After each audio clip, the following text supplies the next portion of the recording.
Bonjour. Eh bien, écoutez, moi je suis très fière en tout cas de présider cette séance parce que d'abord le fait que le Conseil régional fasse vraiment quelque chose sur les femmes et sur le genre, je pense que c'était essentiel et que c'est pas la première fois puisque Michel Loup a déjà organisé avec Claire Villiers un certain nombre de choses sur le genre et sur les inégalités. Mais là vraiment je suis contente parce qu'il y a beaucoup de monde qui est venu encore une fois et ça montre vraiment que le Conseil régional essaye de faire quelque chose et que ça commence à être entendu. La seconde chose qui fait que je suis fière d'être parmi vous, c'est le fait qu'on parle du corps. Et c'est vrai que cet après-midi est consacré aux questions du corps et des inégalités ayant trait au corps directement des femmes et la manière dont les choses sont perçues. Et c'est tellement peu souvent évoqué que je suis très contente d'être ici parmi vous. Donc je vais vous présenter nos intervenantes. Annick Davis, qui a été inspectrice pédagogique régionale et formatrice sur l'Académie de Créteil, qui est de ce côté-là, et formatrice sur l'Académie de Créteil, qui travaille depuis 1965 sur les questions de l'EPS des filles et de la mixité, et qui est dans le domaine une référence majeure et a beaucoup publié sur cette question.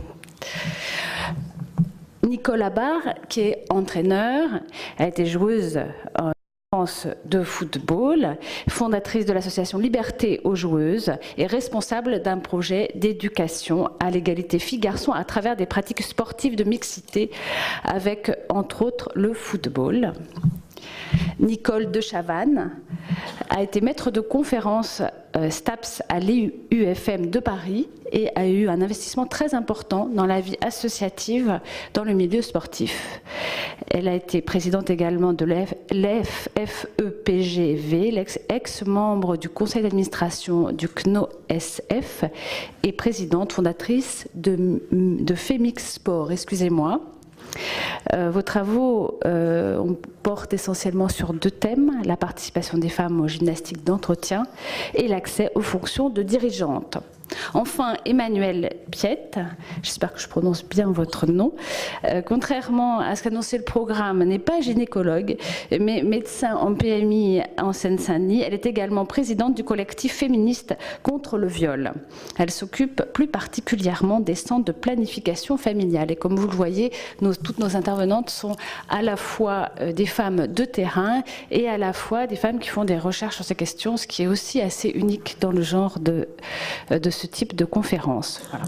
Bien, donc la parole va bien sûr être aux intervenantes. Alors je veux juste signaler que contrairement à nos collègues, pour ceux qui étaient là les 3 lundis précédents, nous avons décidé de faire atypique et exotique, donc nous faisons atypique. Et donc nous avons envoyé à nos participants, à nos intervenants, donc une liste, une, deux, trois, au pire, questions, chacun et chacune, et donc nous leur donnons 10 minutes pour répondre à chaque question et on a prévu ensuite de la relance et bien entendu du débat avec les questions que vous ne manquerez pas de leur poser.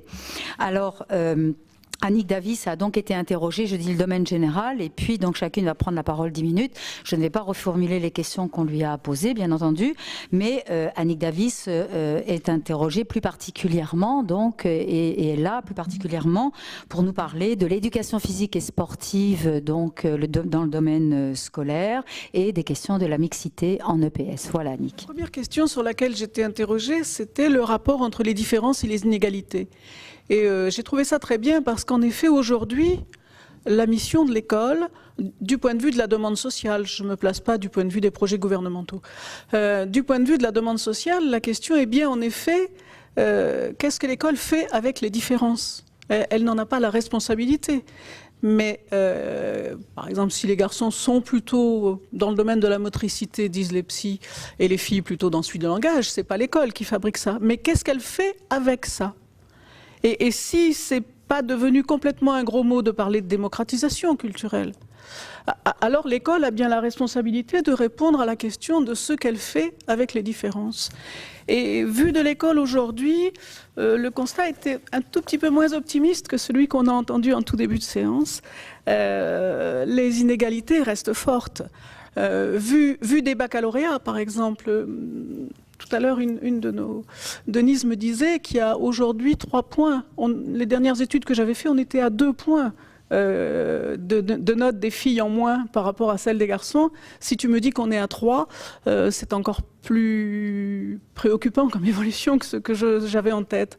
Évidemment, les BEP, c'est-à-dire ce qui se passe dans les lycées professionnels, c'est au moins autant, sinon plus, puisqu'on verra tout à l'heure que les appartenances sociales, bien sûr, redoublent l'inégalité. Quant à l'Union nationale du sport scolaire, sur lesquels il faut continuer à fonder tous les espoirs, qui est une grande fédération sportive féminine, on était presque arrivé à ce qui est autant de filles que de garçons. On était à un moment, en tout cas chez les plus petits, presque à 50%. Aujourd'hui, on décroche davantage. Et on décroche, je crois que Michel Ferrand et Catherine l'ont dit tout à l'heure, on décroche en particulièrement avec l'âge. Si bien presque saugrenu de parler des jeunes filles. Je voudrais faire cette observation, car le sport concerne surtout les fillettes. Précisément, les jeunes filles s'en vont. Alors, les garçons aussi, quand on parle du décrochage à l'adolescence, bien sûr, c'est pas que... Je monte, mais je me penche, ça me fait mal partout. Bien sûr, quand on parle de décrochage à l'adolescence, ça n'est pas que le cas des filles. Les garçons aussi décrochent, mais ils décrochent plus tard et ils décrochent moins. Les filles, quand bien même elles sont sportives, que ce soit dans l'école, dans le sport scolaire, ou quand on arrive à les accrocher en 6e, en 5e, à partir de la 4e, on ne sait pas pourquoi, s'installe une espèce de... Enfin, on ne sait pas pourquoi, si, Michel, vous savez pourquoi, bien sûr. Mais les profs de PS sont pris au dépourvu par ça. Pourquoi en 4e, tout d'un coup, elles décrochent. Elles décrochent, elles n'ont plus l'air d'avoir envie de faire des choses qu'elles faisaient avant. Et dans les clubs, c'est à partir de 12 ans, y compris dans le sport scolaire, qui est pourtant celui qui a plein de facteurs favorables. C'est à l'école, c'est avec les profs, ça peut être avec les copines, etc. Même dans le sport scolaire, les benjamines, ça va, à partir des minimes, on décroche, quoi. Et donc, ce décrochage à l'adolescence, je cite un rapport au ministère de la Jeunesse et des Sports qui date de 2000. Hein, je dirais tout à l'heure tout le mal que je pense de ceux qui ont été faits après. Le rapport indiquait une importante inégalité sociale face à la pratique sportive. Plus les adolescents sont issus du milieu favorisé, plus ils pratiquent de sport, et plus l'écart entre garçons et filles est faible. Plus les jeunes sont d'origine modeste, moins ils pratiquent de sport, et plus la différence entre garçons et filles est importante en défaveur des filles. Hein, sans doute que j'enfonce des portes ouvertes, mais la question c'est, comment dire, comment résister au fatalisme, quoi. Comment résister à l'idée, bah oui, ben c'est comme ça, quoi. C'est comme ça, bah les filles, elles n'aiment pas le sport. Et de ce point de vue, il me semble que la première chose, mais peut-être on verra ça dans le deuxième temps de la table ronde, c'est de reconnaître les différences. C'est-à-dire de ne pas faire comme si, parce qu'on les met ensemble et que c'est bien, les filles et les garçons devenaient pour autant pareils. Et si on ne sait pas reconnaître ces différences, alors on laisse les filles s'installer dans ce que j'appelle pour les lycéennes le simulacre. C'est-à-dire comme elles aiment bien l'éducation, elles aiment bien les cours d'éducation physique, parce que c'est quand même des moments agréables. En général, elles aiment bien les profs de PS, et elles s'installent dans des simulacres. Par exemple, on programme vitesse, et quand on regarde les chronos, on s'aperçoit qu'elles trottinent. On programme saut en longueur, et on a l'impression quand on les regarde qu'elles jouent à la marelle. Hein? Et en les laissant s'installer dans ce type de simulacre, au prétexte qu'elles sont gentilles, elles sont souvent plus dociles en effet que les garçons, on casse ce qui pourrait constituer un rapport à l'activité physique de nature culturelle. Et donc on est dans des, comment dire, dans des simulacres de pratique, je ne vois pas d'autres. Et là-dessus, c'est une discussion que j'ai souvent avec Nicole Mosconi, comme je sais qu'elle est dans la salle, la question est moins celle des interactions. Je ne dis pas que ça n'existe pas, Nicole, les interactions, hein, mais elle est moins la question des interactions entre les élèves, entre les profs et les élèves, que la question des contenus d'enseignement. C'est-à-dire ce à quoi résistent les adolescents, c'est bien la façon dont ils perçoivent le contenu culturel qu'on leur propose. C'est pour moi ou c'est pas pour moi? C'est conforme à l'image que je veux avoir de moi, à l'usage que je veux avoir de moi comme adolescent en particulier, ou c'est pas conforme? Et là-dessus, les professionnels résistent parce qu'eux sont, comment dire, attachés à ces pratiques. Ils n'en voient pas la part obscure. C'est-à-dire, ils ne voient pas comment ça se fait qu'une fille ne prend pas un plaisir à envoyer le ballon dans le camp de l'adversaire, quoi. Et donc, identifier les résistances, c'est ne pas les considérer comme anormales. C'est considérer que, ben oui, tous les gens n'aiment pas s'affronter avec un ballon. Tous les gens n'aiment pas danser spontanément de l'autre côté. Et bon, c'est sans surprise, évidemment, si je vous dis que les filles préfèrent la danse et les garçons le foot dans les statistiques qu'on a. La vérité est peut-être un peu plus subtile. Par exemple, la première activité dont rêvent les filles, quand on est dans le domaine du rêve, c'est l'équitation. C'est pas la danse. Hein. Alors, juste derrière, il y a la danse, mais c'est l'équitation. Les garçons, c'est la moto et la plongée sous-marine. C'est pas d'abord le foot. Et je trouve que c'est aussi intéressant de regarder du point de vue des rêves ce qui peut nous donner des indications sur les rejets sont encore plus significatifs. Bien sûr que les filles rejettent d'abord le rugby, excuse-moi Christian, bon. D'abord le rugby, puis la boxe, puis le foot. Et les garçons, la danse et la gym.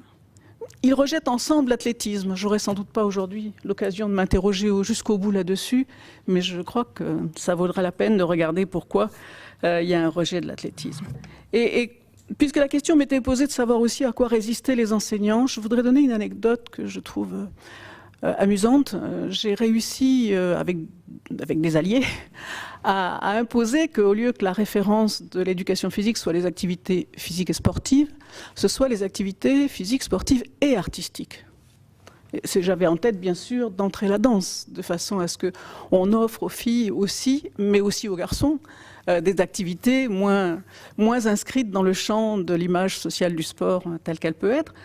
Et les enseignants de PS, donc il y avait une catégorie qui s'appelle activité physique artistique, ils font plutôt du cirque que de la danse. Et je trouve que c'est une ruse professionnelle qui m'intéresse, quoi. Parce qu'elle dit à la fois qu'ils ont accepté d'ouvrir le domaine de leurs références culturelles, mais qu'en même temps, ils n'ont quand même pas été jusqu'à la danse. Parce qu'il ne faut pas exagérer quand même. La danse pose en effet, du point de vue corporel, et notamment aux adolescents, mais aussi aux enseignants d'une certaine manière, et aux enseignants sportifs en particulier, des questions qui ne veulent pas forcément se poser. Et la dernière question, tu me bouscules si je mange. La dernière question. Ah, alors je m'attends. Non. Voilà. La dernière question qui m'était posée, bien sûr, était celle de la mixité, donc j'y saute directement. Je ne résiste pas au plaisir de vous citer un ministre en 1991. Monsieur Éric Raoult attire l'attention de Monsieur le ministre d'État, ministère de l'Éducation nationale, sur les enseignements sportifs actuellement dispensés dans certains établissements scolaires. En effet, dans les collèges ou lycées, tandis que les filles pratiquent le rugby ou la lutte, des garçons du même âge ou plus jeunes sont initiés et souvent perfectionnés à la danse classique. Cette situation peut à l'évidence provoquer certains troubles psychologiques chez les jeunes adolescents, encore à la recherche de leur véritable identité. Il lui demande donc de bien vouloir entreprendre les démarches nécessaires afin que des mesures adaptées puissent s'appliquer dans les établissements scolaires. Je ne commande pas. Si ce n'est pour dire que ce n'était pas vrai de surcroît. Il y a un bon moment que mes collègues faisaient plus de danse classique de toute façon. Mais reste que, moi en 65, j'écrivais que s'ils étaient différents, c'est parce qu'on les séparait.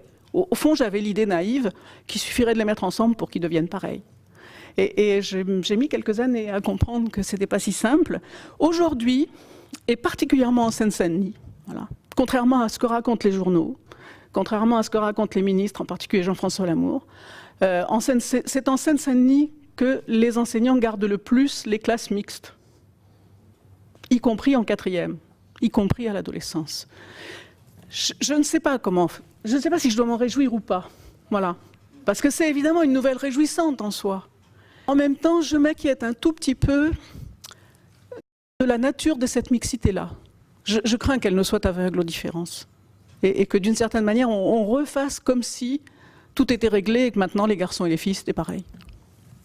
Je ne fais que essayer de comprendre, d'interpréter et de voir comment je peux, en fonction de ce que j'ai vécu, malheureusement, faire en sorte qu'on puisse essayer de changer un petit peu le monde, à ma modeste mesure.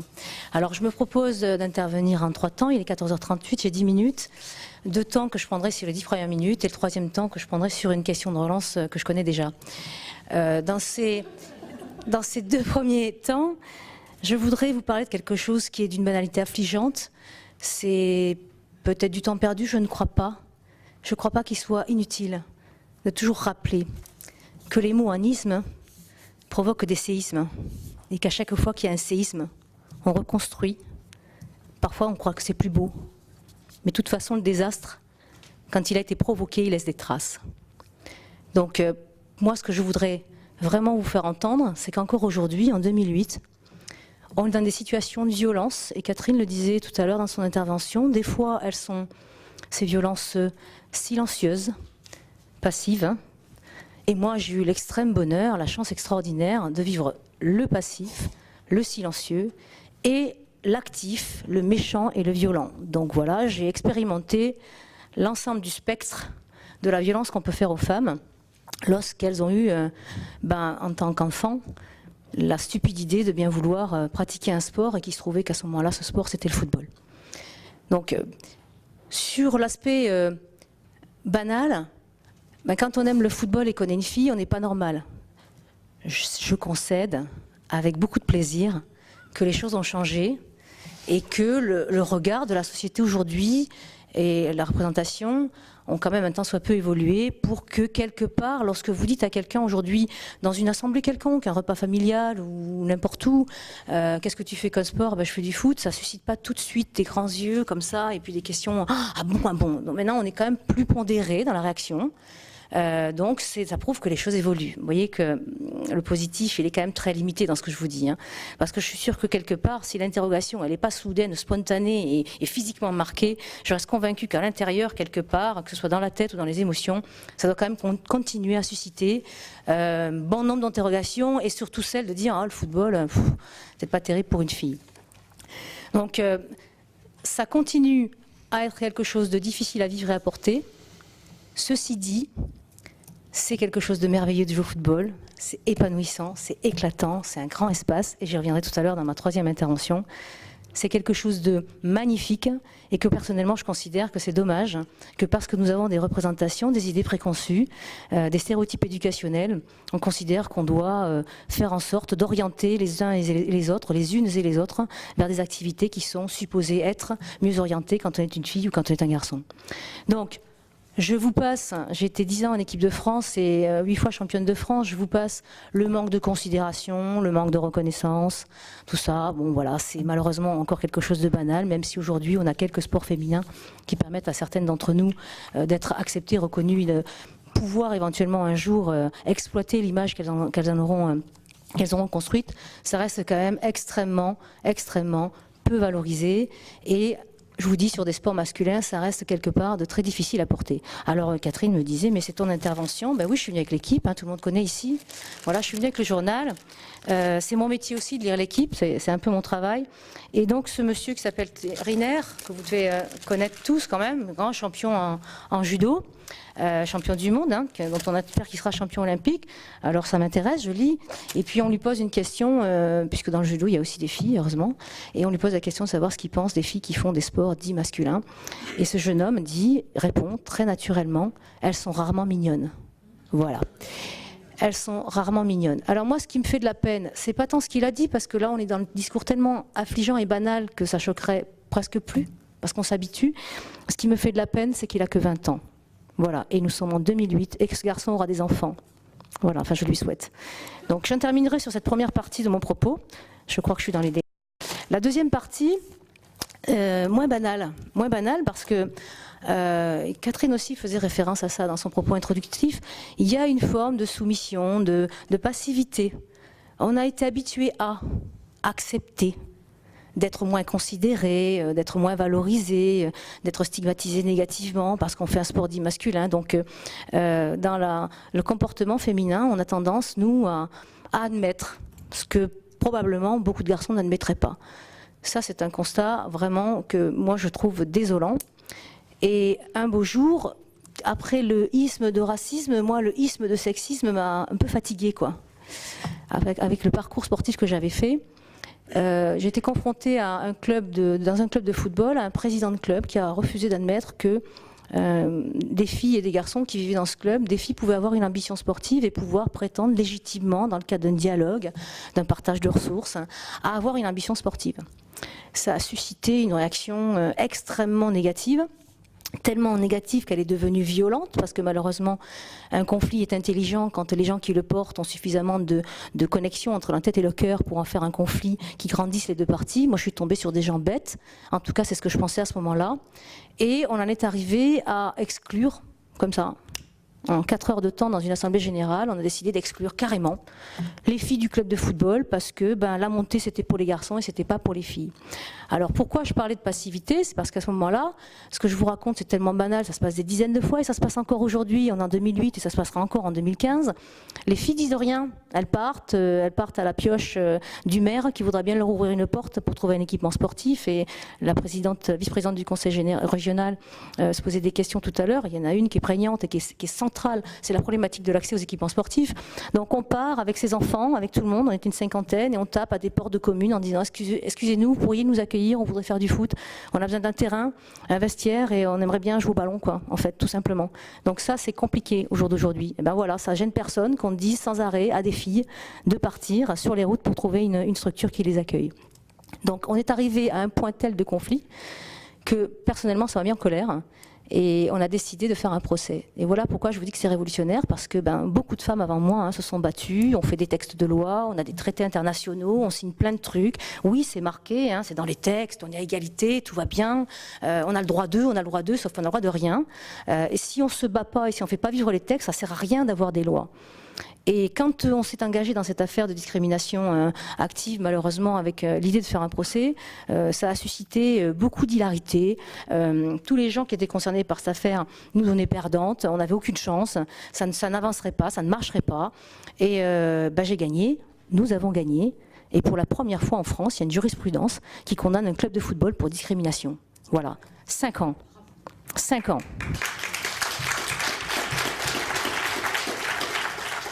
Je terminerai là-dessus, j'espère que je suis toujours dans mon délai, tout va bien.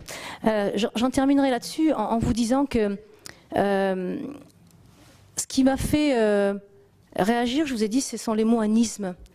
Ce qui m'a fait réagir aussi, dans un deuxième temps, après la colère, vous voyez que des fois il faut se mettre en colère un petit peu, même si c'est parfois mal perçu quand on est une femme, après la colère, c'est que je me suis rendu compte que ces hommes-là, qui avaient le pouvoir, que j'étais en colère après eux et que j'avais envie quelque part de leur rentrer dedans. Et en fait, au fur et à mesure que cette affaire a avancé, je me suis rendu compte qu'ils étaient convaincus que ce qu'ils faisaient, c'était normal. Et pour moi, ça a été une révélation. Donc quelque part, c'était pas de la méchanceté pure et dure, c'était pas une volonté de mal faire, une volonté d'exclure, une volonté d'écraser, c'est qu'ils pensaient très sincèrement, fondamentalement, que c'était normal, qu'ils étaient dans leur bon droit et qu'ils étaient légitimes à faire ce qu'ils avaient fait. Ce que moi je considérais comme étant une violence ultime, pour eux, c'était normal. Et c'est là que j'ai pris conscience qu'ils étaient eux-mêmes très certainement dans leur propre représentation, dans leur propre stéréotype éducationnel, et que, en même temps que moi, que nous, ils étaient victimes de ce mode de fonctionnement. Et dans la deuxième partie de l'intervention, si je peux reprendre la parole tout à l'heure, je vous expliquerai comment, partant de cette conquête, de cette victoire sur la loi, sur le droit, eh bien, j'ai essayé d'aller beaucoup plus loin sur le terrain pour faire en sorte que les petites filles et les petits garçons changent cette façon de voir leur rôle les uns par rapport aux autres et leur relation l'un à l'autre, mais les deux en même temps.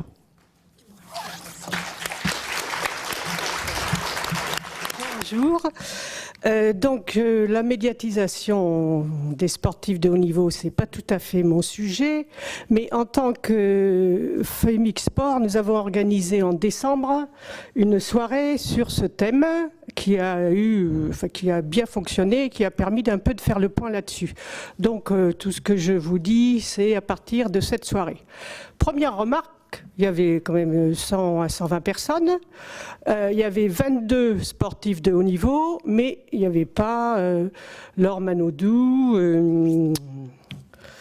Amélie Mauresmo, j'ai du mal, enfin les grands noms ne venaient pas. Il faut dire aussi qu'on ne payait pas les personnes pour qu'elles viennent. Au niveau des journalistes, nous avons quand même eu le plaisir d'avoir un journaliste, malgré à peu près une centaine de courriers envoyés. Donc pour vous situer...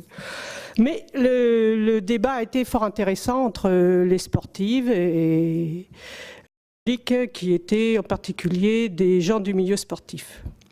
Bon, ça nous permet de faire le point sur la situation. Donc le constat est accablant, c'est-à-dire qu'au plan quantitatif comme qualitatif, la représentation médiatique des sportives est très très limitée et prend des caractères justement un peu hors des qualités sportives. Première enquête en France, enfin au plan international la situation est un peu partout pareille. Hein. Si en France il y a 34% des sportifs de haut niveau, sur 34% des sportifs de haut niveau, il y a 36,7% de femmes qui ont composé la délégation française aux Jeux Olympiques d'Athènes. Et sur les résultats, il y a eu 51,51% de médailles féminines. Donc il y a plus de médailles, plus de réussite et moins de médiatisation. Globalement, c'est un peu ce qu'on repère. On a essayé au mois de novembre, on a fait une enquête justement pour cette soirée, dans l'Équipe, Le Figaro, Le Monde et Le Parisien, et sur tous les articles de sport, il y avait 4,5% des articles sur les femmes, 6,7% de photos concernant le sport féminin, et c'était la grande période Manodou. Sur les photos représentant le sport féminin, il y en avait 28% qui montraient leur Manodou. Dans l'Équipe magazine, un score un petit peu meilleur, 6,7% des articles et 7,75% des photos sont consacrés au sport féminin. D'une façon générale, les sports les plus représentés et qui concentrent à eux seuls 76% des espaces sportifs sont le ski, le tennis, l'athlétisme et plus récemment la natation. Donc l'hypermédiatisation de certains sports n'arrive pas à camoufler l'ignorance complète du plus grand nombre. Quand on fait des études sur la presse régionale, il apparaît quand même qu'il y a une meilleure couverture en quantité et en qualité dans la presse régionale. Au plan qualitatif, donc on observe, ça c'est dans les enquêtes un peu générales et internationales, ce qu'on appelle une trivialisation de la pratique, c'est-à-dire qu'on va, quand on parle des femmes, donner une importance aux aspects extrasportifs.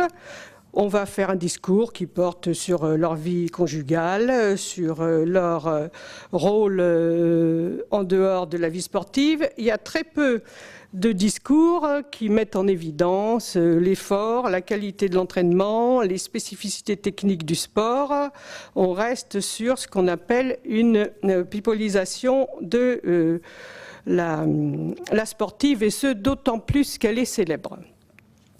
Alors l'apparence physique longtemps dominé le discours des journalistes. Depuis quelques années, on dirait qu'il y a une prudence plus importante des journalistes, malgré la réflexion qu'a fait Nicole tout à l'heure, parce qu'ils se méfient quand même des réactions des femmes et les possibilités de pression qu'il y a derrière. Donc on l'a vu, je pense avec Catherine, on avait fait une première recherche après les Jeux de 2000, on avait vu qu'il y avait une petite modération du discours, mais il ressort quand même, bon il y a une autocensure, mais il ressort quand même qu'on va aller chercher plutôt les belles filles, belles selon un certain critère de féminité perpétué depuis le Moyen-Âge. Mais reste qu'il y a une sexualisation réelle qui apparaît. C'est peut-être moins elle est belle, mais les photos qu'on va prendre des sportives mettent beaucoup en évidence les hanches, les seins, des postures, alors que les photos des sportifs sont plutôt des photos en mouvement qui mettent en évidence la vitesse, la force.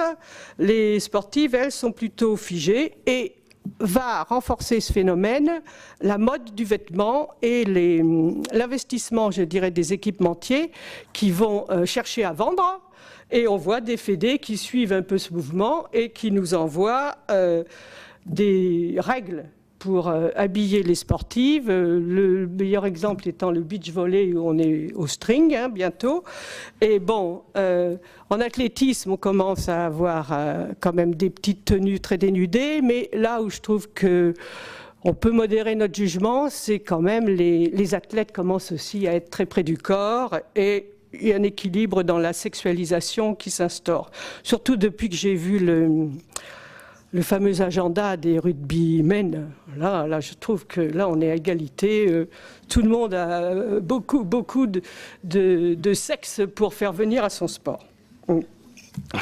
Alors, on se méfie aussi dans cette problématique de la sexualisation. On voit apparaître de temps en temps des liens qui sont très subtils entre morphologie, performance et homosexualité.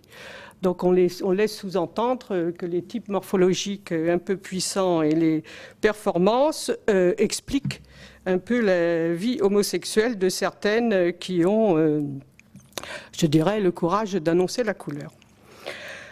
Troisième point important aussi dans la façon de traiter les femmes, c'est l'infantilisation.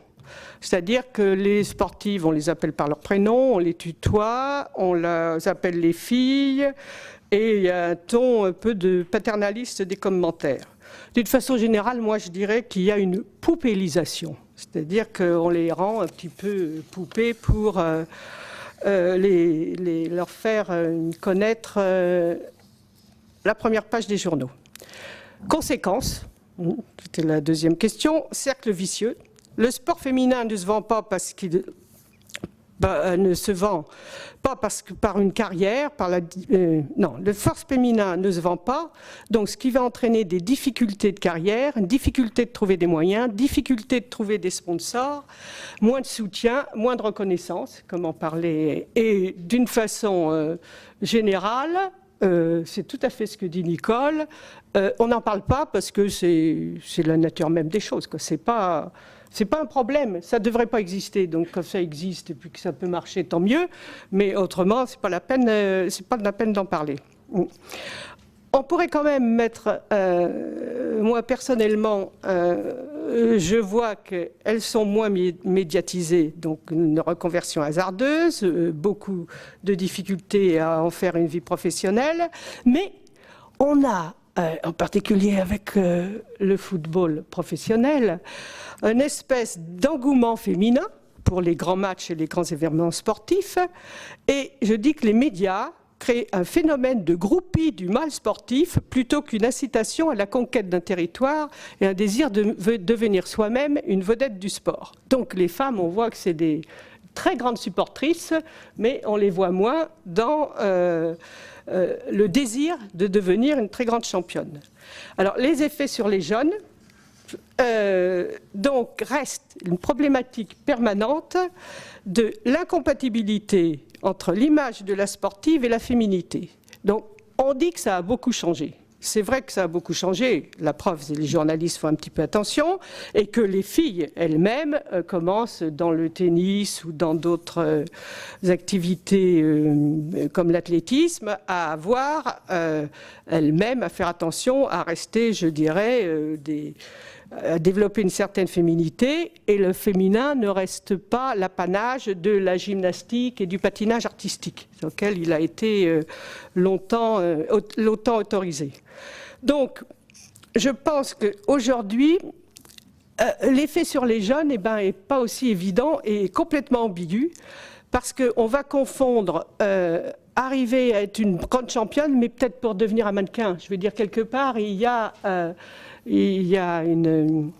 Je dirais, on trompe la personne sur la marchandise.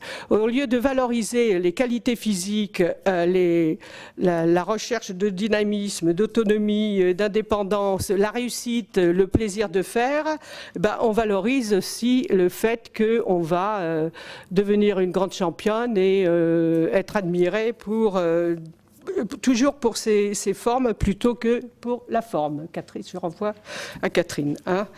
Grand débat. Ça, c'est vous voulez plus de détails.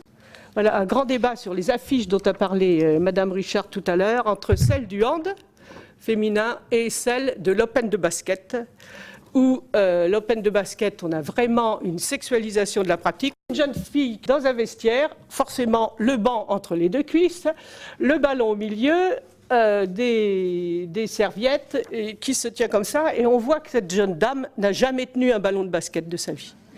Ça, c'est sûr. Et les sportives, elles étaient pour cette affiche. Voilà le débat qui a été ouvert et qui montre qu'on n'est pas sorti de l'auberge, à mon avis. Merci beaucoup. Je ne suis pas une sportive.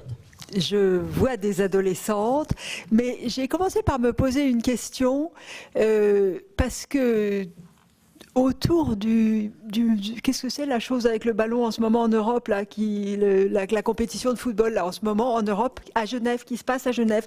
Nous avons eu une campagne de aide suisse distribuée aux sportifs. Et je vais vous la décrire parce que j'ai pas l'image, mais c'était très joli. C'était une bande dessinée avec des footballeurs en petite tenue de footballeurs, avec des érections notables sous les short. Et c'était écrit, donc parce que c'est de la prévention, si vous utilisez des services sexuels payants après les matchs, utilisez des préservatifs, ne violez pas les femmes. C'était ça. Et j'ai distribué personnellement à la dernière Coupe du Monde des tracts et des pétitions contre la prostitution organisée après les matchs en Allemagne. Donc il y a un lien entre la violence sexuelle majeure en quoi représente la prostitution organisée autour des grands événements sportifs dits masculins et exclusivement masculins. Je veux dire que, par exemple, Canal+ a longtemps été la chaîne du porno et du foot. Mais c'était comme ça que c'était présenté et vendu. Donc, je pense qu'une des choses qui fait terriblement impression dans le sport de haut niveau, c'est la violence planquée. C'est les agressions sexuelles fréquentes, camouflées. Quand vous parliez de violence, oui, il y a celle-ci aussi. Et celle-ci, elle est masquée et inhabituelle. J'ai eu une expérience assez récente. Je faisais dans une conférence pédagogique, je traînais vers la cafétéria. Il y avait deux instits qui racontaient il y en a une qui disait à l'autre, écoute, mon môme, je l'ai retiré du club de foot. Il s'agissait d'un petit garçon parce que c'était le mercredi soir, il rentrait tard et surtout, il ne voulait pas de la douche collective. Alors elle avait dit, est-ce qu'il peut sortir avant la douche collective? Chose qui aurait pu sembler banale. Et on lui avait répondu non. La douche collective, ça fait partie de la séance éducative quand on fait du sport. Et c'est toute la réflexion qu'on a sur comment on apprend aux garçons dans les clubs de foot ou dans les clubs sportifs à supporter la nudité, à avoir des choses autour. Et c'est aussi comme ça qu'on apprend l'inscription dans un sexe. Et je pense que éminemment ces sports violents projette de la violence. Alors quand on dit, j'entendais des mots formidables, éducation populaire, se tolérer, etc. Je pense qu'on n'a pas du tout réfléchi à ce que c'était le rapport de violence et de ségrégation maximum qu'il y a au niveau des sports et des clubs sportifs. Obliger des enfants qui ne le souhaitent pas à se dénuder parce que c'est comme ça, parce que c'est comme ça qu'on apprend à être un garçon et que le sport, c'est aussi être à poil dans un vestiaire. À mon avis, c'est pas correct. Et il y a autour de ces pratiques de non-respect quelque chose qui est, à mon avis, fondamental à décrypter. Je pense qu'on peut faire du foot sans se déshabiller après devant les copains si on n'aime pas ça. Mais ça n'est pas tolérable. Je parlerai 2 minutes de la 3e mi-temps. Pas parce que je crois que ça n'est pas que rigolo, parce que je pense que c'est de l'alcool et des exactions sexuelles programmées et volontaires. Et que volontairement, on oublie d'en parler. Mais enfin, moi j'ai pas mal passé de temps dans le sud-ouest, et ben nous les filles, on n'a pas intérêt à traîner dans ces coins-là après le match, hein. Et je pense que globalement, la tolérance sociale, elle est là. Écoute, si t'es sorti à un moment de 3e mi-temps, va pas te plaindre, hein. Ce que nous avons entendu, nous les femmes, régulièrement et de tout temps. Je pense que dans les grandes affaires de violence graves des sportifs médiatisés, je pense à Tyson et ses violence extrême sur les femmes, globalement on dit mais si tu sors avec un boxeur, tu devrais t'attendre à être un peu bousculé. Donc je pense qu'il y a... et c'est des choses... Non, je dis ça comme ça, mais il y a eu des articles de presse où des journalistes sportifs disaient les choses comme ça, sans que ça pose une question à personne. Donc c'est compliqué pour une jeune fille à se penser dans cette logique-là. La violence... c'est pas un truc qu'on aime tellement, même si paraît que nous, les filles, on doit supporter beaucoup de violence. Et au fond, je comprends qu'elles aient du mal à se retrouver là si on n'est pas capable de faire des pratiques non violentes du sport. Pratiques non violentes qui sont aussi dans certaines méthodes d'entraînement. On a beaucoup plaisanté sur les difficultés de Madame Manodou avec son entraîneur. Mais l'entraîneur, quand même, un entraîneur pourrait, en s'appropriant symboliquement l'athlète, en remplaçant quelquefois les pères et mères à qui on a confié cet enfant parce que franchement il sait si bien et elle va aller vers transformer ces athlètes, les mettre sous influence. Et si on n'a pas une rigueur extrême, les exactions sont possibles, faciles et dangereuses. Et on voit bien que les Canadiens, par exemple, ont développé, je pense que si on voulait de la mixité, les Canadiens, et en particulier, ont développé des programmes de sport non violents, partant de non-agression sexuelle, attention au personnel, réflexion sur la façon dont on traite le corps, qui, moi, me semble tout à fait fondamentale. Or, nous n'avons que très peu de réflexion autour de, y compris, alors un truc sur lequel je me suis beaucoup opposée avec les sportifs, c'est la violence d'un apprentissage banal dans le cadre du sport. Puisque, au fond, un effort physique, un sportif, ça doit dépasser ses réticences, ça doit se forcer. Et où ça doit se forcer avec des coups de pied au cul, et où, une fois qu'on a fait un grave effort et qu'on a bien dominé, c'est plus facile. Enfin, je veux dire, et se dominer, progresser, c'est assez compliqué de ne pas de l'analyser en dehors de la violence. Et ça, je pense que ça demande une vraie réflexion. Voilà. Bon, mais sur les... Non, c'est tout. Voilà. Juste quand même, sur l'image, je voudrais dire quand même que si sur nos représentations olympiques, on a quelque chose comme 35 délégations où il n'y a pas une seule femme et qu'on le supporte, on est quand même dans un truc où l'égalité est assez loin d'être représentée. Et on le supporte totalement, sans moufter. Allez, 30 pays, 35 pays, 100 femmes dans leur délégation, ça baigne. Donc c'est pas encore l'égalité vraiment. Voilà. Prévu donc une question de relance, une question subsidiaire plus exactement pour nos intervenants parce qu'elles ont encore des choses à nous dire par rapport à leur terrain. Alors voilà la question extrêmement simple bien entendu qui est posée à chacune et qui aura donc 5 minutes pour répondre puisqu'après nous passerons donc au débat avec la salle et aux questions que vous aurez à poser. Donc la question c'est qui est la même pour toutes les quatre. Et quelles idées avez-vous à proposer pour attaquer les résistances rencontrées dans vos milieux différents éventuellement? Qu'est-ce qu'il faudrait mettre en œuvre comme programme, comme action, évidemment, pour au moins faire évoluer, sinon transformer donc ces relations ou ces rapports sociaux de sexe dans le sport. Je vais essayer d'être claire sans entrer trop dans les boutiques de contenu d'enseignement d'EPS qui sont peut-être pas familières à tout le monde dans la salle. Si je dis que pour produire de l'égalité, ou en tout cas, moi le mot d'égalité dans le sport me laisse toujours rêveuse. J'ai pas encore bien compris. En plus, j'ai quelquefois lu parité dans le sport et là, j'ai pas compris du tout. Voilà. Donc, moi, je parle de lutte contre les inégalités culturelles. Je suis plus claire avec ça. Si on veut qu'en éducation physique, on lutte contre les inégalités culturelles dans l'accès aux pratiques sportives, j'ai dit tout à l'heure qu'il fallait prendre en considération les différences. C'est-à-dire penser que toutes les filles sont pas toutes des petits garçons, voilà, et vice-versa éventuellement, s'agissant de la danse, et que donc, alors on pourrait penser que je parle seulement du choix d'activité, c'est-à-dire quelquefois on me dit tu dis qu'il faut faire de la danse avec les filles et du rugby avec les garçons, je dis non, je dis surtout pas ça, je dis simplement que ça va être plus difficile en mixité en plus, et je suis très attachée à ce que ce soit en mixité. Si on propose rugby, je suis pour qu'on le fasse. J'ajoute que je suis plutôt pour qu'on le fasse en 6e.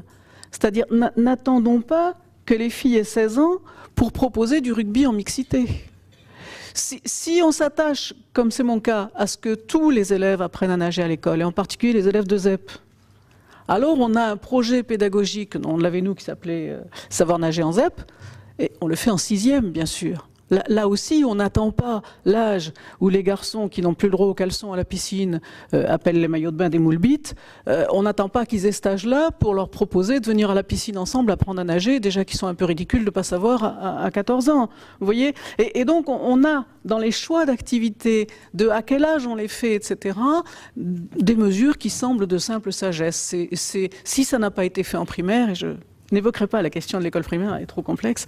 Si ça n'a pas été fait en primaire, c'est en 6e qu'il faut se donner les moyens d'apprendre à nager à tous les élèves ensemble. Hein, et pas plus tard. Mais à l'intérieur même d'une activité. Et vous voyez, par exemple, moi, personnellement, je préfère le handball. Mais je dis aux profs de PS, si vous avez le choix entre handball et basket, regardez bien le temps que vous avez. On voit bien dans le milieu fédéral que le basket est plus accessible aux filles. Le terrain est moins grand, le ballon fait moins mal. Et puis, il y a quelque chose qui a à voir avec l'esthétique du tir en basket. On voit bien d'ailleurs comment les garçons ont changé d'avis à partir du moment où on a eu la Dream Team, enfin les équipes de basket américaines, cette espèce de forme d'esthétique qu'a pris le basket. Les effectifs masculins ont remonté. Et les garçons de lycée professionnel ont arrêté de dire que le basket c'était un truc de pédé. Et donc vous voyez, moi je dis pas faut plutôt faire basket que handball. Je dis simplement, tant plus que je préfère le handball. Je dis si vous choisissez le hand, sachez que vous aurez encore plus d'obstacles à surmonter. Et je dis ça parce qu'une de mes amies, quelqu'un que j'aime bien en plus, qui m'a piqué un exemple sur le handball en montrant qu'en 4 le handball en mixité, on risquait fort d'avoir toutes les filles derrière, en défense comme disent les profs quand ils veulent, et tous les garçons en attaque. Et dans le texte, elles disent remédiation, placer des filles et des garçons au poste d'arrière et d'avant. Bah oui, mais ça suffit pas. Encore faut-il mettre les filles en situation de réussite. Il faut que, si on veut faire ça, il faut qu'elles puissent jouer vraiment au handball et y prendre du plaisir. Ça prend longtemps. Ça prend longtemps.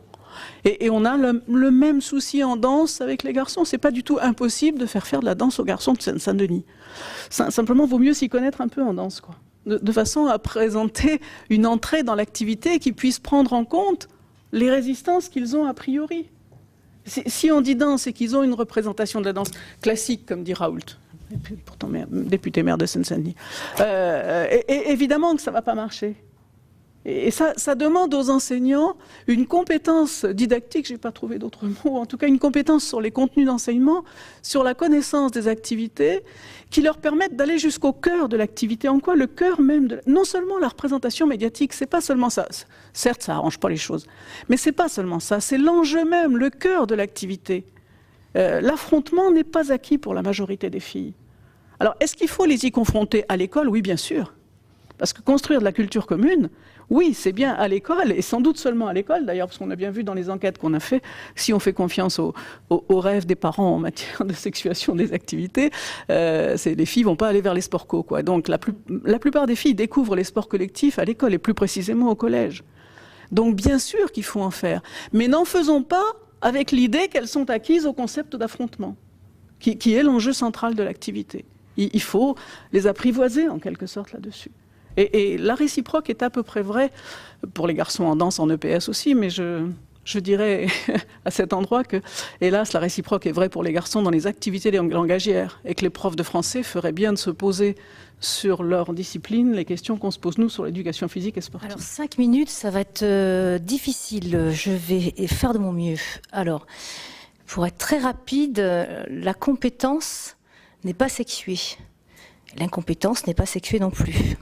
Tout ça pour vous dire que je partage complètement le point de vue de ce que vient de dire Annick, et de ce que dit Catherine et d'autres personnes bien plus posées que moi dans la recherche et tout ça, dans les conceptualisations. Moi, je ne conceptualise pas, je vis, et ce que je vais vous expliquer, ce que j'ai mis en œuvre, c'est le résultat d'une appréciation de ce que j'ai vécu précédemment et de ce que je pense qu'il fallait faire, ou en tout cas ce qu'il faut tenter de faire pour faire en sorte que le plaisir de sentir son corps, le plaisir de courir, le plaisir de sauter. Et moi, j'aime bien dire ça, la puissance au féminin, expérimentée dès le plus jeune âge, voilà, tout petit, 3 ans, 4 ans, 5 ans, eh ben, ça nous évite d'en arriver là, à 13, 14 ans, mais toi tu dis 12 ans, ça me fait encore plus peur, où les filles vont s'auto-exclure de l'activité physique en général, mais on le constate aussi chez les garçons, mais chez les garçons c'est souvent lié au fait qu'ils ont une différence de performance. Mais alors chez les filles c'est plus social, je dirais.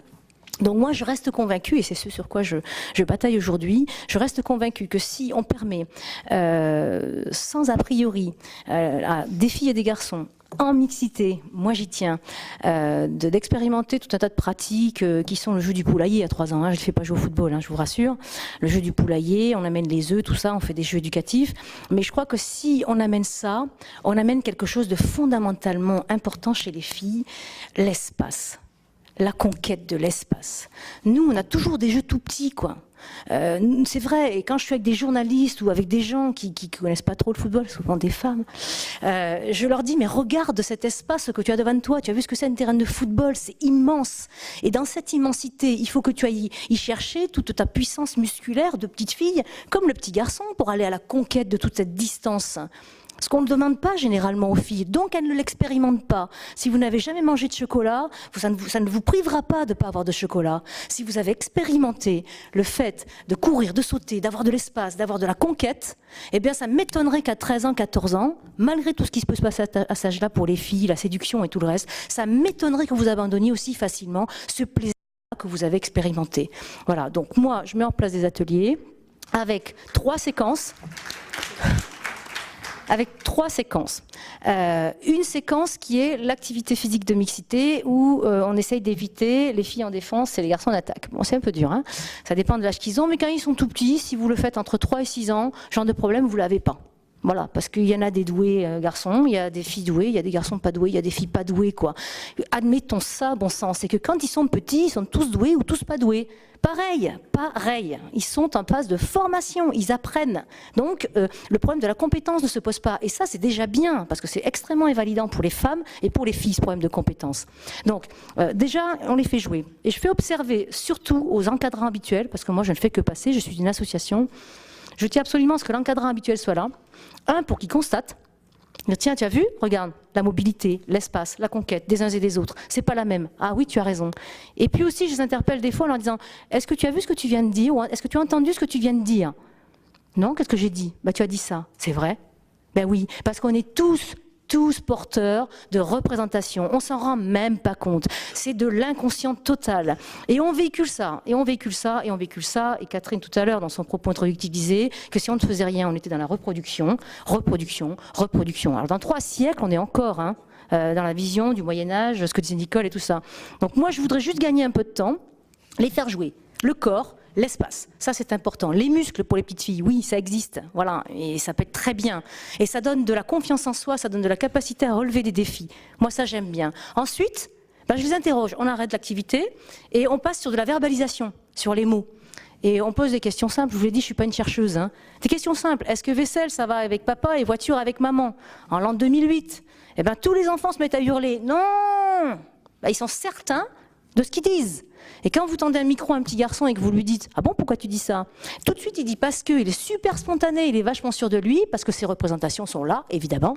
Et hop, d'un seul coup, il s'arrête et dit « Ah mais non, ma mère conduit une voiture et ma soeur conduit une moto. » Il faut donc créer le doute, interpeller, pour que la réalité soit première par rapport aux représentations. Et ça, c'est embêtant. Et le dernier atelier, toujours sur l'espace, je mets une fresque à un mur, sur un mur, et je la fais délibérément trop petite. Je suis un peu méchante, hein. Non, mais c'est fait exprès.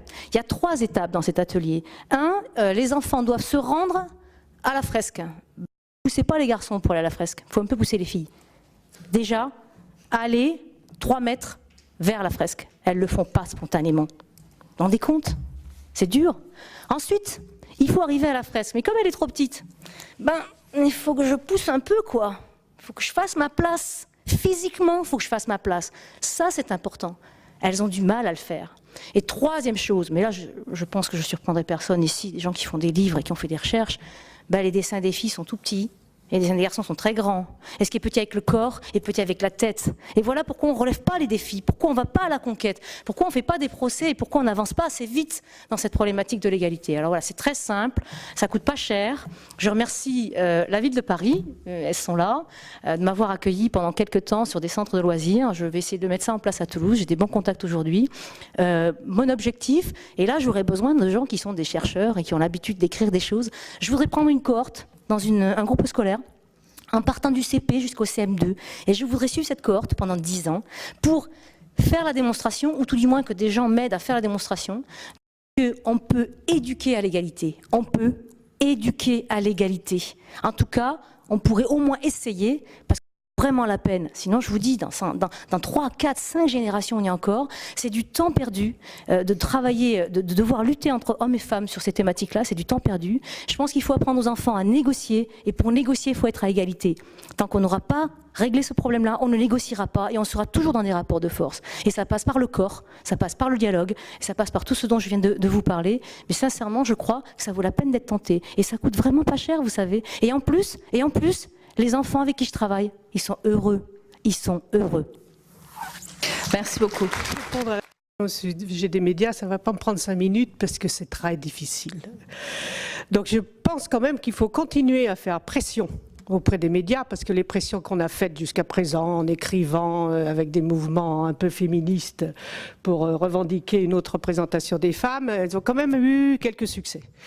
C'est-à-dire que dès qu'on nous voit arriver quelque part, le discours change, la façon de faire change, et on trouve quand même un grand progrès dans le vocabulaire utilisé. Continuer à faire pression, dénoncer, par exemple les affiches, dénoncer tel journaliste spécifique aurait fait un commentaire par trop sexué. Mais je pense aussi que tout le milieu sportif est complètement masculin. Donc ils n'ont pas l'habitude, je dirais, d'un autre type de discours, et qu'il faut que les femmes pénètrent dans le milieu sportif, c'est-à-dire favoriser les dirigeantes sportives, favoriser des femmes journalistes sportives. Il n'y en a pas. Il y en a 3%, je crois, quelque chose comme ça. Donc, à chaque fois qu'il est possible, placer... alors, il y a les textes de loi, bon, mais ce n'est pas le sujet d'en parler ici. J'ai quelques remarques très désobligeantes à faire là-dessus. Mais, donc, essayer de trouver les moyens de favoriser la présence des femmes pour qu'on s'habitue à un autre discours, à une autre forme d'image. Et alors, pour créer de nouveaux modèles, qui soient des modèles à la fois attirants, qui représentent toutes les qualités que je ne vais pas développer parce que Nicole vient de les dire. Je ne sais pas comment faire. Ma seule idée, c'est qu'il faudrait créer une série télévisée, comme on a mis les femmes commissaires de police. Là, vous voyez, on les voit là maintenant, on s'est habitué à ce que les femmes deviennent flics. Une série télévisée où ça serait l'histoire d'une équipe de football ou de basket managée, dirigée, entraînée par une femme. Mais je cherche les producteurs. Voilà, appel aux producteurs. C'est tout. Parité, je ne sais pas ce que c'est. En sport, moi, il me semble qu'il y aurait la parité dans les équipes dirigeantes, dans les clubs de foot et autres. Je pense qu'il y aurait déjà quelque chose qui changerait au niveau du management, de penser les femmes, de penser les rétributions, de penser la place. Je pense que ça changerait. Puis vraiment, je pense que d'installer des programmes non violents et de respect dans l'ensemble des pratiques sportives, moi, ça me semble terriblement important, parce que je lisais des choses sur le sport. On dit qu'il faut s'endurcir, qu'il faut supporter sa douleur. J'aime beaucoup mieux entendre parler de plaisir et je pense qu'on n'aura peut-être pas autant de sportifs de grand niveau, mais au moins dans les pratiques des enfants. Je pense que si on parle pas de plaisir et si on parle pas de respect, je crois qu'on n'arrivera à rien. Or, le respect, ça passe par, vous disiez la piscine, oui, mais la piscine, les enfants n'aiment pas se déshabiller ensemble. Or, dans toutes les séances de piscine, c'est des déshabilloirs collectifs. Et ça a l'air de rien, mais c'est impossible à obtenir que les enfants puissent utiliser les déshabilloirs individuels que moi j'utilise quand je vais à la piscine. Quand on dit, donc autour du respect de l'enfant et des gamins, je pense que sur le sport, il y a un énorme effort à faire. Voilà.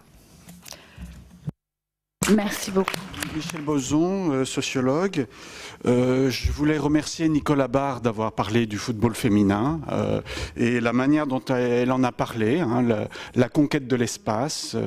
Effectivement, c'est merveilleux à voir comme ça. Et j'ai vu il y a pas si longtemps que ça, et ça c'est un indice, des matchs de foot féminin à la télé brésilienne, bien entendu, où eh bien, on voyait des équipes de foot qui jouaient devant 100 000 personnes féminines, encouragées par tout le monde. Donc il y avait un processus d'identification. C'est pas parce que c'était une équipe féminine. J'ai vu qu'elles jouaient différemment. C'est une grande surprise pour moi.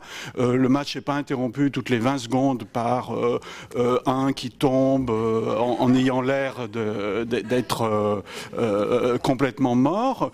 Ça durait au contraire 15 minutes parce qu'elle s'évitait sans arrêt. C'est-à-dire qu'on ne valorise pas les chocs dans le foot féminin. C'est très, très intéressant. Alors ma question, ça serait, est-ce que dans ce domaine-là, on ne relève pas quand même des résistances françaises très particulières qui sont peut-être un peu du même ordre que ce qu'on rencontre dans le domaine de la politique, hein, par exemple, où on ne brille pas tellement. Il y a beaucoup d'autres pays où, par exemple, le développement du foot féminin pose pas tant de problèmes, mentaux, apparemment même aux États-Unis, évidemment au Brésil, dans les pays d'Europe du Nord. Alors comment est-ce qu'on pourrait expliquer ces résistances à la française dans ce domaine qui n'est pas si petit parce qu'il y a un élément d'identification très fort, hein, collectif, je dirais. Je partage le scepticisme de Nicole sur la question des dirigeantes. Il y a des choses, Nicole, quand même, qui sont inacceptables. Par exemple, quand les femmes de l'AGV, qui sont 95%, la gymnastique volontaire, excusez-nous, quand elles acceptent que ce soit un homme qui dirige leur fédération, moi j'y vois de la domination là. Et donc là, franchement, ça m'énerve, je trouve ça injuste, etc. Je dis au passage que Nicole a été la première dirigeante. Voilà, donc il y a un progrès. Mais là je comprends. Moi, franchement, ça ne me gênerait pas que la proportion de femmes soit au moins égale, supérieure, c'est encore mieux, à la proportion des pratiquantes. C'est-à-dire que c'est pas normal que ce soit un homme, je ne sais plus où on en est avec l'équitation du coup, mais ce serait pas normal que ce soit un homme qui dirige la fédération d'équitation, qui est une grande fédération féminine. Et donc, je crois qu'il y a des choses qui sont injustes et dont il faut dire qu'elles sont injustes. Par contre, croire que s'il y avait plus de femmes de dirigeantes, ça arrangerait la question des pratiques féminines, là je partage le scepticisme de Nicole. Pourquoi ? Parce que j'ai beaucoup travaillé avec les femmes profs d'éducation physique et que ce n'étaient pas forcément les plus lucides sur les difficultés des filles. Pour une raison simple, elles sont atypiques. J'en suis. Hein, elles sont atypiques et donc pour elles le sport c'est formidable, elles ont été sportives et donc elles ne comprennent pas pourquoi les gamines elles n'aiment pas ça quand même. Et vous voyez, c'est pas du tout automatique ça. J'ai quelquefois eu plus de difficultés sur la danse, par exemple sur la place de la danse, en disant si vous voulez que les filles aient des moins mauvaises notes, rentrez au moins quelques activités qui leur sont plus familières. J'ai souvent eu plus de difficultés, enfin autant de difficultés avec des femmes profs de PS qu'avec des garçons. C'est-à-dire avec celles qui étaient sportives, en particulier les spécialistes de sport co, d'athlétisme, la danse, ça leur plaisait pas plus qu'aux profs hommes. Vous voyez, donc c'est quand même un tout petit peu plus compliqué que ça. Ma problématique n'est pas, faut mettre des femmes dirigeantes parce que les prises de décision vont être différentes qu'avec les hommes dirigeants. Il y a tellement d'éléments qui rentrent dans le contexte. Non, ma problématique, moi, elle est plus sur le comportement qu'on a quand on est entre mecs ou qu'on a quand on est entre femmes ou qu'on a quand on est dans une mixité. Et moi, je vois bien, quand j'arrivais, je me souviens très bien avoir fait avec l'AGV des stages de plein air, avec le milieu plein air, où tout le vocabulaire, quand vous faites un petit déjeuner à table, c'est sur le trou, c'est le sexe des femmes, la grimpette, c'est le sexe des hommes. Enfin, j'arrivais pour manger au restaurant, les mecs disaient « Attention, voilà Nicole, on parle bien ». Donc, je veux dire que quand on arrive, qu'on est un peu plus de... Bon, que tu es une femme toute seule au milieu milieu de 40 hommes, ils commencent à parler et à dire un peu n'importe quoi. Et si vous arrivez 5 femmes, je veux dire, l'ambiance change. Donc c'est pas le problème de la prise de décision, de la politique en elle-même. C'est le problème un peu de, plutôt ce qu'expliquait Madame tout à l'heure, de l'habitude du contexte, de la violence du contexte et de la prise en compte j'ai fait aussi partie d'un groupe, je ne me rappelle plus du nom, où on est arrivé à 3 et on a vu, on a vraiment senti dans le cours de la réunion le discours et le vocabulaire changer. C'est un peu sur ce plan-là que je dis que si il va y avoir progressivement peut-être un changement de comportement. Moi, je suis plus optimiste là-dessus, alors que sur d'autres points, je reste très pessimiste. Je parle des pratiques, Nicole. Je parle oui, non, mais c'est pour ça que je dis que mettre plus de femmes au milieu, ça va modérer un peu le comportement un peu machiste, sexiste et un peu vulgaire. Moi, je trouve les hommes vulgaires, excusez-moi, quand ils sont ensemble. Non, je suis complètement d'accord avec ça. Et 2, moi, je suis sidérée, parce qu'à l'Assemblée nationale, alors on n'a pas besoin de bonnes femmes, alors avec un raisonnement comme ça sert à rien. Hein, je veux dire que j'arrive même pas à raisonner sur votre assertion qu'on n'a pas le droit à être au moins autant de bonnes femmes quand on est représenté. J'arrive même pas à raisonner. Donc je suis très sidérée que l'idée... Ah non, je ne peux pas. Je voudrais juste répondre à monsieur sur l'aspect football, espace et sur les raisons qui font qu'en France on puisse avoir autant de retard par rapport à des pays scandinaves ou aux États-Unis. Je me suis trouvée effectivement à voir une finale d'un championnat du monde où il y avait 99 000 spectateurs au Rose Bowl de Los Angeles en présence de Bill Clinton et de sa famille. Moi, j'étais en train de vivre, donc 99, en 98, je venais de me faire jeter d'un club de football en France. Et en 99, je me retrouve dans ce stade. Vous voyez le choc émotionnel que c'était pour moi. Encore un sentiment de profonde injustice en me disant, mais bon sang, comment se fait-il qu'en France, pays s'il a né des libertés et des grands principes et des grandes valeurs, on puisse avoir une démarche aussi humiliante, aussi blessante. Et moi, j'étais adulte, mais j'étais avec des enfants, quoi. Donc, comment on pouvait laisser imaginer à des enfants que ce qui se passait, c'était normal, que de s'entendre dire vous ne jouerez plus au football dans ce club et vous n'avez plus le droit d'accéder au terrain de football. Moi, j'aurais envie de dire, n'ayant pas des convictions très affirmées, n'ayant pas fait autant de recherches, moi j'aurais envie de dire qu'on a besoin de tout le monde, que le problème, il faut essayer de bien le cerner à tous les niveaux. C'est un problème culturel, sur lequel on ne peut agir que par une vraie volonté, un vrai déterminisme dans le temps, en travaillant sur de l'éducationnel. Et c'est pour ça que moi je pense qu'il faut aller chercher les enfants le plus tôt possible, les faire travailler ensemble, les faire progresser ensemble. On a beaucoup fait travailler les filles et progresser les filles, on a un peu oublié les garçons dans notre démarche.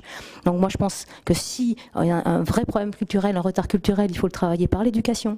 Et que cet aspect à la mobilité, cet aspect à la conscience de son corps, ce plaisir de sentir, il est autant féminin que masculin. Et moi, quand je parle de ça, personnellement, j'ai presque envie de dire que je fais pas du féminisme, je fais de l'envie de bouger pour tous les enfants. Ça m'est complètement égal de savoir que c'est une fille ou un garçon. Je veux qu'ils bougent et qu'ils bougent tous, et que tous puissent avoir le choix de faire ou de pas faire, quoi. Et là, je regarde l'Assemblée féminine majoritairement, hein. Il y a quelques hommes, mais ce que je voudrais dire, c'est que si on vous interpelle tous et que vous avez un garçon, une fille, vous êtes parents, et qu'on vous dit, regarde, tu laisses faire ça à ton fils, si tu laisses pas faire ça à ta fille, vous allez dire, mais c'est pas vrai, c'est pas vrai. Mais en réalité, si on vous dit, vous êtes quelque part vous-même inconsciemment discriminant dans la capacité à atteindre une sensation de liberté de choix pour vos filles et pour votre fille ou votre garçon, vous allez peut-être pas être d'accord avec moi, et vous allez en tout cas pas vous rendre compte. Donc moi, je voudrais vraiment qu'on agisse là-dessus sur le culturel.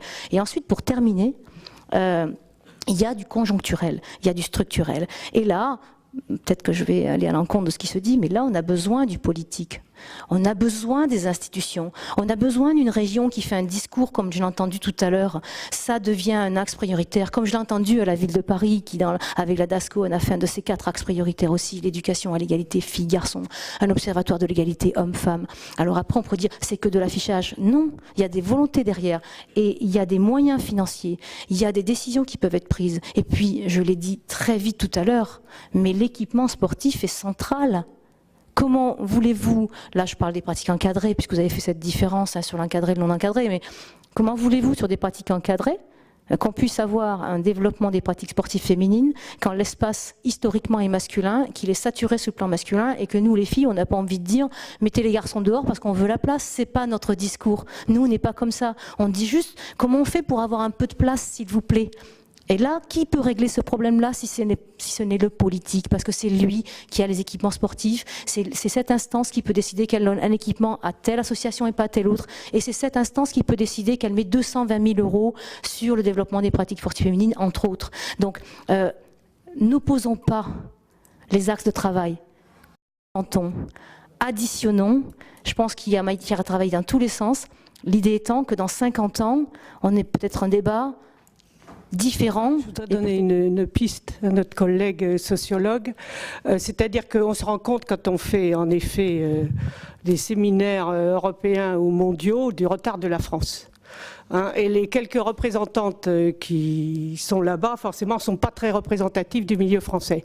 Mais à mon avis, il y a vraiment un problème culturel et que la France, par rapport aux pays étrangers, enfin la femme en France, c'est la séductrice. Donc, depuis le XVIIe siècle, puis l'époque des salons, il faut lire Mona Ozouf, mais je ne me souviens plus quel livre. Quelqu'un doit le connaître dans la salle. Les mots des femmes, qui à mon avis, moi ça m'a éclairé là-dessus, qui montre qu'on a une culture de la femme qui est vraiment la féminité mais douce, intellectuelle, et que la femme se plaît dans ce rôle, et les pays étrangers vont en France presque pour chercher des petites femmes de Paris, mais enfin bref... Et donc je pense qu'il y a une représentation chez les hommes et chez les femmes en France qui fait que chacun se complaît dans son rôle, qui est peut-être complémentaire, et donc ni les hommes ni les femmes n'ont envie de bouger cette situation dans laquelle on se trouve très bien.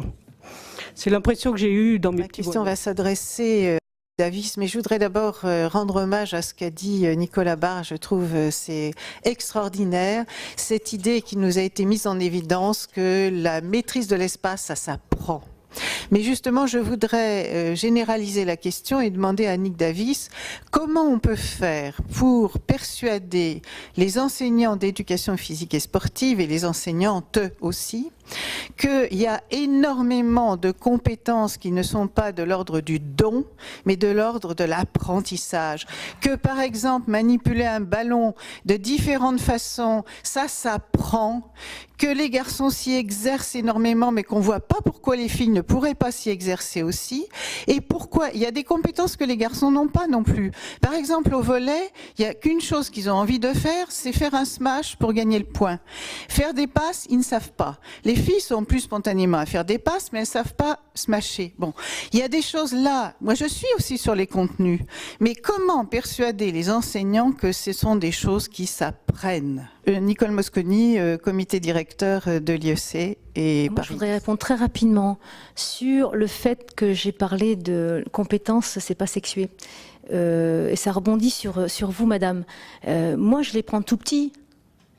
Ce que je veux dire par là, c'est que j'en ai marre d'entendre non, ça c'est pas pour les filles, ça c'est pas pour les garçons. Ça me blesse autant quand on dit à une petite fille ça c'est pas pour toi, ou quand on dit à un petit garçon ça c'est pas pour toi.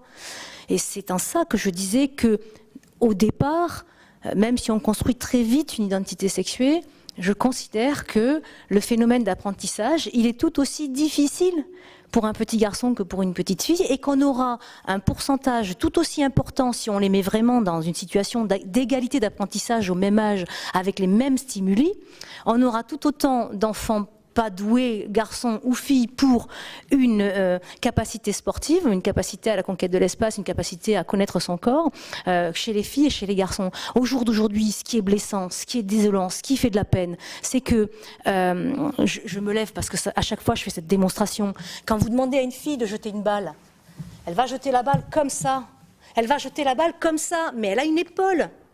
Elle a une épaule, elle est née avec une épaule, comme tous les autres. Et le garçon, vous lui demandez de jeter la balle, il va faire ça. Et j'ai tendance à dire que la conquête, elle est là. Ce geste, il est là. La fille, elle le possède, ce geste-là. Mais sauf que mentalement, nerveusement, psychologiquement, émotionnellement, elle ne va pas faire ça. Elle va faire ça. Mais parce que c'est de l'acquis, ça. C'est parce que justement, vous avez raison, madame, de dire, on n'a pas créé les conditions au départ 2, d'augmenter au maximum tout ce qui peut être de l'ordre de l'apprentissage. Voilà, et qu'on laisse trop aux stéréotypes éducationnels et sociétaux de place pour dire ça c'est à toi et ça c'est à toi.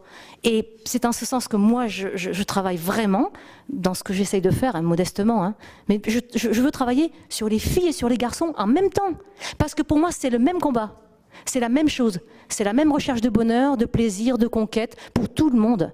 Et ils feront leur choix, donnons-leur le choix. On fait assez attention à dire historiquement masculin.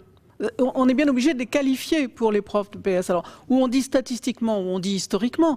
Sinon, moi, je me refuse à dire sport féminin. On a combattu les médias, on a combattu tout le monde sur la terminologie sport féminin, effectivement.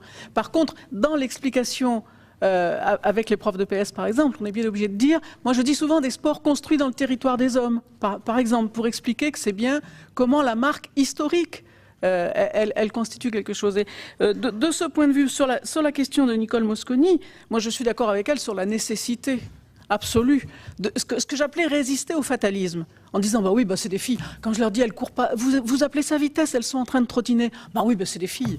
Hein, donc effectivement, il faut résister à ce fatalisme-là en disant non, si vous programmez vitesse, il faut vous donner les moyens qu'à la fin elles courent vite. Sinon vous avez loupé l'affaire, quoi. Et si c'est trop tard, c'était avec des profs de lycée, je disais ça, et si ça conduit effectivement à mettre des notes au bac mauvaises, alors vous ne faites pas cette activité-là, vous en choisissez une autre. Et une des recettes, moi j'essayais de dire aussi, c'est de parler ça avec les élèves. Ils ont un avis là-dessus, les élèves. Ils ont un avis sur la mixité, la question du handball, les filles derrière les gars. Ils ont un avis là-dessus. Et je vais vous donner un exemple, j'espère qu'il n'est pas trop technique. Dans la gymnastique, dans l'activité gymnique, on peut rentrer par l'élégance, par une forme d'esthétique du corps, on peut rentrer par, au contraire, la performance, l'exploit. Hein, et je trouve intéressant de ce point de vue la mixité, si on arrive, alors si on a le temps, hein, il y a un problème horaire de PS quand même, hein, bon, et ça ne va pas s'arranger, mais si on arrive à ce qu'ils se regardent et à ce qu'ils admettent ensemble qu'effectivement, beaucoup de filles ont peut-être des formes d'enchaînement, de gestes, tout ça, plus beaux à voir. Et que beaucoup de garçons, et tant mieux s'il y a des garçons et des filles dans les deux camps, d'ailleurs ce serait mieux, arrivent à quand même l'exploit, ils tournent 2 fois en l'air, etc. Oui, mais s'ils retombent crapaud dans les tapis, c'est pas terrible. Vous voyez, si on arrive à ce que les élèves émettent un jugement ensemble là-dessus, sur le fait que dans l'activité gymnique, il y a bien ces 2 composantes, hein, l'exploit et le fait que ce soit beau à voir, etc. Moi, je crois qu'alors là, on aura fait vraiment de la mixité et qu'on aura été dans les apprentissages, justement, parce qu'ils accorderont d'autant plus de prix à ce qu'on leur demande, qu'ils ne seront pas seulement en train de faire ce que le prof demande, mais en train de produire, d'élaborer, quoi. Hein, et il me semble que de ce point de vue, avec les adolescents, la question de la place des adolescents dans les apprentissages, c'est une question centrale. Je peux ajouter un mot. Moi, j'aimerais bien que beaucoup de sportifs soient capables de dire ce qu'a dit Nicole Abar, c'est-à-dire capable de décrire ce que j'appelle le cœur de l'activité, c'est des propos comme ce que dit Nicole, c'est-à-dire aller jusqu'au bout de ce qui fait le plaisir intense de l'activité. Et c'est assez rare qu'on arrive à faire dire ça, parce qu'alors si on fait ça, on peut en parler vraiment avec les élèves, quoi.